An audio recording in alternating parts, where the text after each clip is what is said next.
Is your favorite distillery's most premium offering worth it? That's what we're talking about today.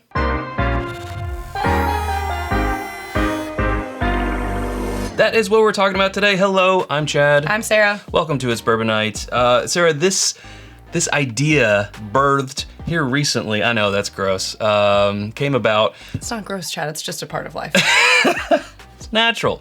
It came about in a recent episode with Russell's Reserve 15 year.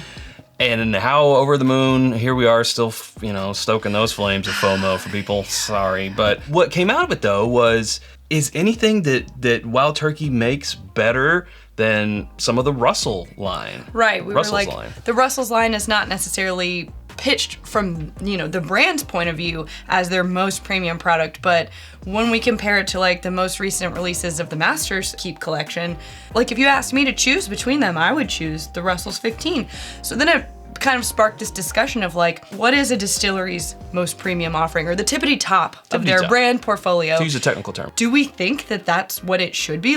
Does that make sense? Or is it actually something else in their portfolio that, we as the community feel? That's right. So what we're doing is asking ourselves 3 questions. The first one is it worth the retail? Mm-hmm. So that's, depending on the distillery, is going to be a whole bag of obviously wax. That's going to be subjective to us. You can let us know down in the comments what you think the answers to all these questions are. Yeah. The next question we're going to ask is, do we even agree that that is their most premium offering, or how they're positioning it? Does that make sense to us? Or is it even the one to seek out, even if we do agree that that's how it's positioned? Is that the expression worth seeking out? So I guess really it's 4 questions. Well, if it's not, then what is? Then what is, again, in our opinion. So there's a ton of distilleries we can do. The best way that we narrowed it down is we went to the Kentucky Bourbon Trail. And did you know, Sarah, there was 47 distilleries? I didn't realize it had gotten up that high. 47 distilleries on the Kentucky Bourbon Trail. But there are 17 that are featured, and those are kind of more the big guys. Then we added in Buffalo Trace because it's not on the trail, but it is a big guy. And we can also add in Jack Daniels and some others outside of Kentucky. Right. We can't cover all those in one episode. That would be a really long episode. So we'll probably break it up into a couple different parts if you guys like this. This will be a series. We put those into a random generator, and it spit out the first 5 distilleries that we're going to do.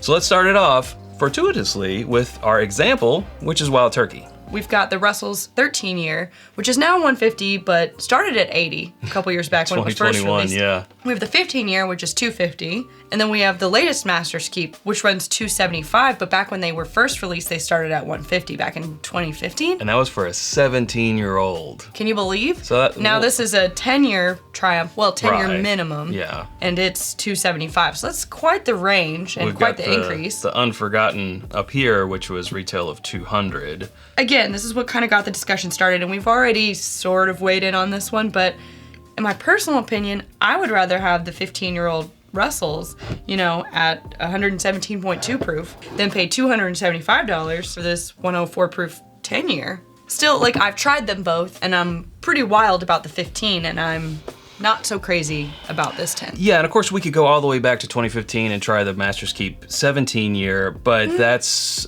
9 years of difference there. So I don't think that is fair. Now, so we have to go more with the recent, last couple years or most current year Master's Keep, which does bear the Wild Turkey name, and I think, at least in my mind, that has something to do with it. If you're gonna, their most premium offering carries the brand's, you're gonna have the distillery's name. Right. Okay, so if we rewinded a few years and we were talking about, the Master's Keep decades, or even the Cornerstone Rye, I might lean more towards those.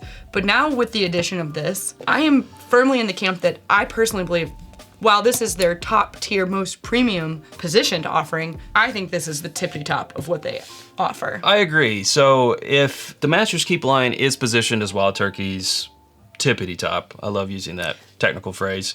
One, is it worth retail? And I feel like the Master's Keep line has been sliding a little bit, and the retail has been sliding upwards. So that is questionable. Do we agree that it's the top? No. I think we're both on, it's now the Russell's line, and even a good 13 is, in our opinion, and of course we'd have to do this blind, but better than some of these Master's Keep. Or at least on par with. Yeah. I am gonna save, if it was me spending my theoretical money, I'm gonna save $25 and get this instead of Theoretical $2.75 money, for that. yeah. My theoretical money. I agree? I agree. So yeah, is it worth it? Not so much. Do we agree with it? Not so much. What do we think it is? We think it's over here in the Russell's line. So that's the one that we would chase if you're looking for the pinnacle of Wild Turkey. What's next, Sarah? Angel's Envy. Of course, they're known for their regular, port finished offering. And the rye. Christmas time drink for me only. For you, yeah. So mapley. But they also have this cellar collection. We have this bottle here from 2020, which I think back then we paid about $150 for it. And they just released their cast strength bottled in bond, which is about $55 for the 375. Distillery only. Distillery only. So it's an LE. I don't really know if I count that as much. It's not like distributed outside of the distillery, so that's kind of a fuzzy point. They also do have their full-size cast strength, which is not bottled in bond. Right. But yeah, I think it's got to be the cellar. I mean, the cellar collection is sort of their like best of the best that they're literally pulling from the cellars. And most recently, they released a set of 375s called the Cellar Collection Series. Look at this monster of a box. Oh, wow. Ooh. Yeah. This bad boy is gonna run you about $400. That's quite a bit for 375s, but look, they come in cute little books. And these are the first 3 releases, so it goes all the way back to 2019. Here it is, 2024, so that's 5 years ago. Can everyone see for story time? For story time. 375 in this book format, 2019, 2020, 2021. The next series I hear will be released next year. But yeah, so obviously if they're putting this out, they position the Cellar Collection as their most premium. top of the mountain. I think I have to agree that it's their, tippity top. They don't have anything else that plays in that price range or gets such a presentation. Their portfolio's not limited, but it's pretty strictly just under the Angel's Envy brand name. So there's not too much to compare it with. While that is a beautiful box and I love the design, the marketing on that is great. It's gorgeous. $400 for 375s. I understand they're from yesteryear. I get it. Yeah, but I don't think we should concentrate on the gift package. I think it's got to be on just the yearly $750 release. Well, I guess that's true, because the question is do we think it's worth it? If that box is $400, that's about $133 and some change per bottle. That's a lot for a 375. But these are off the market. Off the market. It's true. Do we think $150 is worth it for their Cellar Collection bottles? And that is also increased. And also each Cellar Collection each year is a different treatment. So this one that you said from 2020 was finished in tawny port wine barrels, which is exactly what they normally are. Right. Well, I mean... But it's 111.6 proof. And it is a 10-year, so there's that. I feel like that runs pretty standard with what other people are doing. I'm not saying I love that and I think that's what we should be paying. I'm just saying that's pretty much in line. I think that's fair. I also believe this came in a wooden box, if I'm remembering. It did come in a big fancy wooden box. I think we set that aside because it was messing up my shelf configuration. Yeah, it's very pretty though. Is it worth retail? We'll have to try to find an update on 2024 retail and put it down here. I feel like it completely depends on what the treatment is. If it varies each year and it's in a secondary barrel that you typically don't like, that type of barrel, then no, it's obviously not worth it. But if it's in like an Armagnac barrel, well, that changes everything. Yeah, Chad. I'm down for it. Do we agree? Yes. I think it's in line with what other distilleries are doing. Yeah, what they're doing. So that's Angel's Envy. Sarah, what's next? Maker's Mark. But before we get into it, how did everything just magically disappear? It's because we're gonna hit pause and tell you about our home on the internet. It's whiskyambitions.com. So we're gonna get both of the t-shirts, the Rye or Die, the native spirit that you're wearing, Sarah, my hat. These Copitas, which actually, if you are lucky enough to be watching this within the first 24 hours, they are 15% off. And if you get the 2-pack or the 4-pack, which are already discounted, also 15% off. Still getting 50% off. You're getting an even better deal on those. Love it because it's summertime. Those pesky gnats around. We put our hat on though. Boom, our good lids. to go. Our lids. Put a lid on it. Of course, that's also where you can get all of our other t-shirts, hats, hoodies, bottle cut candles, elemental elixir, cocktail syrup, and more. That's always coming soon at whiskyambitions.com. And you can become a patron at patreon.com/itsbourbonnight and join our community for as little as $1 a month. And that is where you get exclusive access to our barrel picks and first opportunity to purchase them. We got a Russell's pick we're going on very soon, if we haven't already been on it by the time of this filming. And That'll be sold out to Patreon. You also get first access to events, discounts on that merch, and more. Okay, we'll be back right after this. All right, so Maker's Mark. Like Angel's Envy, they have their core brand of products under the Maker's Mark name. Up until recently, their most limited selection was the wood finishing series, until they released Distillery aged bottle, which is a blend of 11 and 12 year. Difference also in the retail. The wood finishing series was going to be around $65. This guy went up to $150 for retail, It's like and then double. The secondary was crazy. But we're not even mentioning secondary in this episode because We're going off MSRP. What the brand sells it for. Yeah, sort of like, what's the market price? It's like you're ordering swordfish or something. Oh, what's the market price right now? Well, technically, I guess the market price would be the secondary price. Exactly, yeah. Right. It's like, what's the demand? Who What's would know? Yeah. This obviously skyrocketed when it first released, but it's going to be, down a lot more because people were a little bit let down by it, I guess. Whoa, that's crazy. I don't. Well, in our blind best, not. in the blind best of the year, it showed that we didn't love it as much as we thought we did. Well, I think and that's I love it a lot. That's why we do it blind. For Maker's Mark's offering, now when you put it up against other things, we get the flight fight effect. Correct. I very much enjoyed it, but I also adore the wood finishing series. Better value for sure. It's a better value. I do think though, when we talk about is it worth it for retail, a blend of 11 and 12 year, the oldest Maker's Mark ever released. Correct. For again, $150. We just talked about this with Angel's Envy. It is their most premium offering to date. It is their oldest offering to date, and that is a price that is very much in line with what we see from other distilleries. Again, with a little bit older than even the Angel's Envy that we just saw, but not a secondary finish. I agree, especially when you consider what it was being offered for on the secondary almost immediately. True. I think the retail is worth it, or is at least fairly priced. I think that that's appropriate. Even though I love the wood finishing series so much, I do think it is positioned as their most premium offering, so I do agree with that. More depth in this one. But, I mean, what's the likelihood of finding it? That's not really the conversation we're getting into today. I do think, in terms of interesting limited releases, this is not to be discounted. It's a close second. I agree. This is their tip of the top. Tippity top. Top of the mountain. It's how it's positioned. We agree with that. And the 150, if you can find it for that, I do think it's worth it. I think anyone who could find it for 150 would probably not pass it up. Agreed. Sarah, what's next? Bulleit. One that we kind of had to think about. What is positioned as their top of the mountain? We've got 3 here, and they're all around $50 to $55. Should be, depending on what it is. First, we have the 10-year. Now, That's been around for a while. It has, and if you're going off of age, considering that to be the best the distillery has, or not the best, the most premium offering the distillery has to offer, a lot of times it would go to age. You could also do, actually, there is another. I forgot about this one.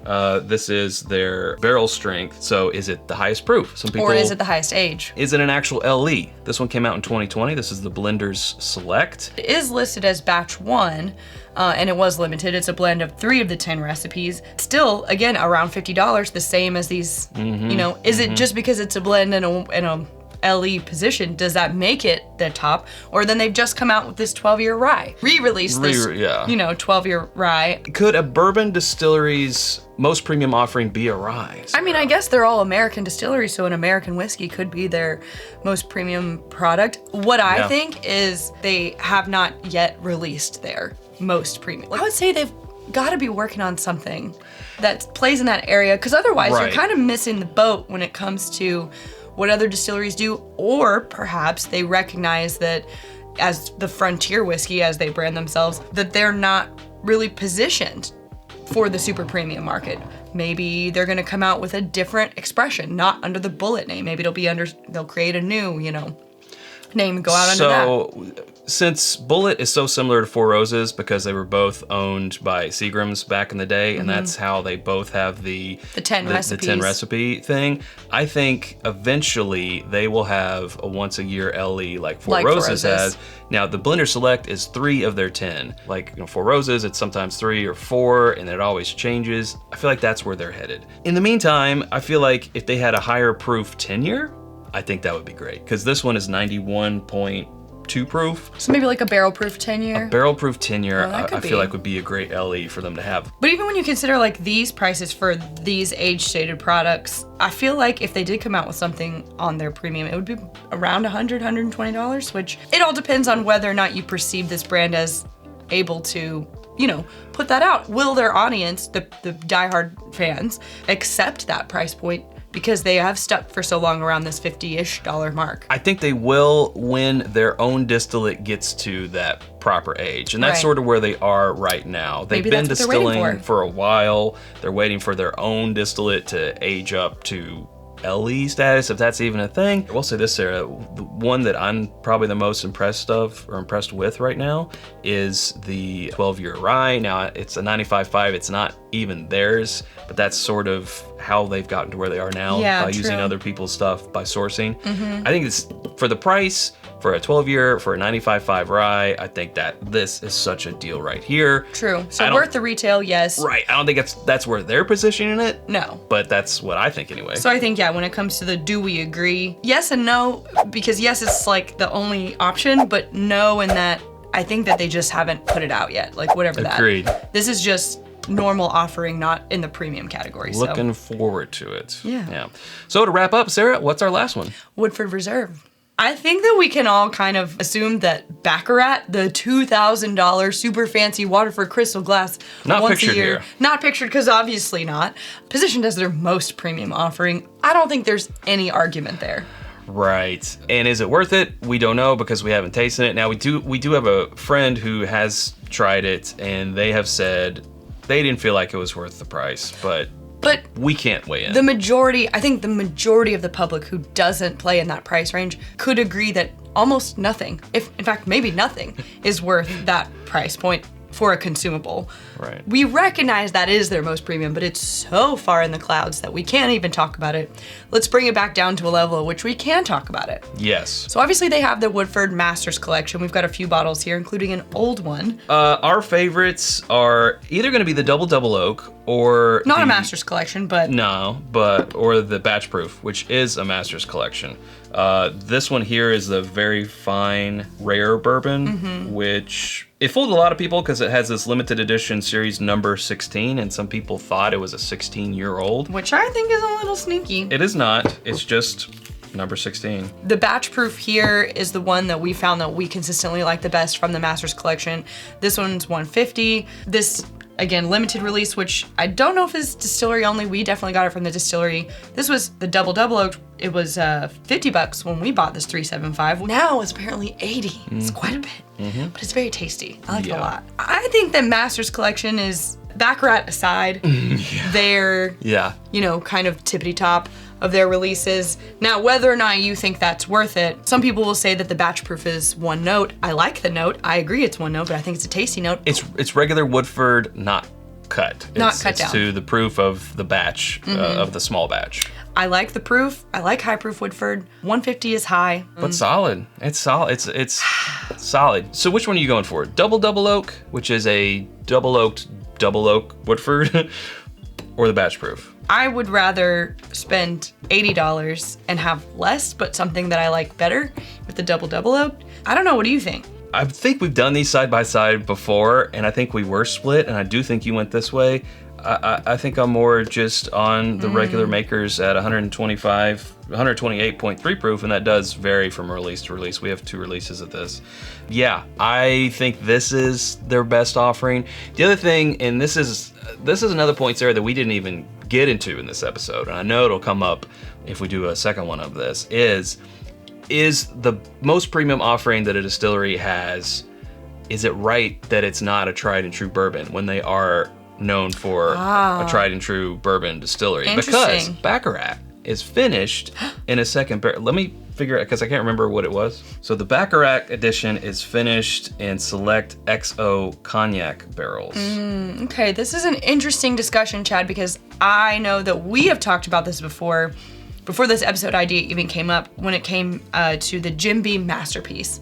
And we'll get into this in the next episode. Whenever we do Jim Beam. Your argument was, how can this be your masterpiece, your best of the best? And it's not even a bourbon. It's a bourbon finished in a wine cask. It's an American whiskey. It's an American whiskey. I think that's an interesting argument. On the flip side of that, and what I would like to invite you, the audience, to consider is, think about the Scotch world. So many, I think almost all of their most premium offerings are finished in multiple, if not one, then multiple casks of different origins. So no one bats an eye at that. That's totally normal. In fact, that's... The rules are different, though. But the perception is, it's kind of the same. It's whiskey aged in. For them, it works. And I think that's how it's bled over into the bourbon industry, but I don't know. You can do point, counterpoint, and maybe that's an episode in the future. One of us has to take a side, and the other one has to, defend it. Some people say the strict laws of bourbon are what holds it back. Others say you know what you're getting with a bourbon. Right, that's what also protects it. If it goes by the rules, then you know exactly. American whiskey can be a little more loosey-goosey. Now, we're not accusing anyone of trying anything tricky once they get away from the bourbon designation and they're in just the American whiskey. I guess with bourbon being an American whiskey, I guess it makes sense if your best of the best is an American whiskey, because you are an American whiskey company. But it is curious that you would choose to not highlight heart and soul of your product on its own and let it shine, and choose to add, flavors in other ways through finishing. It's curious. I don't think it's wrong, but I do think it's an interesting topic. Maybe it's just because it's harder to reach that premium price point with it just being bourbon. You're gonna have to age it. You're gonna have to not cut it. So there's less bottles, so you can charge more. But they do it with Double Eagle Very Rare. That's a $2,000 bottle, and that's just a 20-year, very limited bourbon. This is true. When you tack on, we put it into this X barrel, and then this X barrel, then you're adding on what you can charge at retail because it's more wood involved, more, that type of thing. So it's a whole thing. It's a whole thing that I'm sure you'll tell us how you feel about it in the comments. Please do. Let's get that conversation started down there. So to wrap up Woodford, do we think their Baccarat is... Baccarat, thank you, is positioned as their top one? We do. Obviously, yeah. Is it worth it? Can't say. Hard to say because we haven't tried it. Do we agree? No, it's more here. Well, I agree that it is their top offering, but... Should you chase it, though? No, in I would reality, go here. Yeah, agreed. Yeah. All right, well, that's where we're gonna leave it. If you liked this format and you want to see us do 5 more distilleries next time, or if this episode was incredibly long, maybe 4 next time, I don't know, we'll see after I edit it. But let us know down in the comments and weigh in on all of these discussions that we had, right? All right. There we go. Hey, if you haven't subscribed to us already, you can do so by clicking right up here. There's suggestions of other videos down here, and we hope to see you over there in one of those. Thanks, Sarah. Thanks, Chad. Okay, until next time, drink more bourbon.